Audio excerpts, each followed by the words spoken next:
Ek weet jy kyk my content en ek weet jy is bang om te begin. Ek weet jy is bang om my rus te vat. En glo my, ek was ook. Maar om eerlikwaar vir jou te sê, van maand tot maand, die grootste voorreg wat ek vandag kan hê is om actual tyd saam met my kind te spandeer.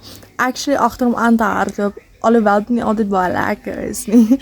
Maar ek kan actually sien elke liewe milestone wat daar is. Ek hoef nie heeldag te sit en dink dat ek 'n co-parent is my kind en dat die kleuterskool hom eintlik groot maak nie. Hy hoef nie iets groots te wees of heavy ge-educate te wees of 'n graad te hê om te kan jou eie online besigheid hê. Ek sien so baie ma's wat nie wil begin nie as gevolg van ek weet nie om video's te maak nie of ek het net nie genoeg tyd in my dag nie of ek sal dit nooit kan bereik nie. Alles 'n mindset. Jou brein probeer jou veilig hou deur om jou in die stelsel te hou. Gee jou vandag aan.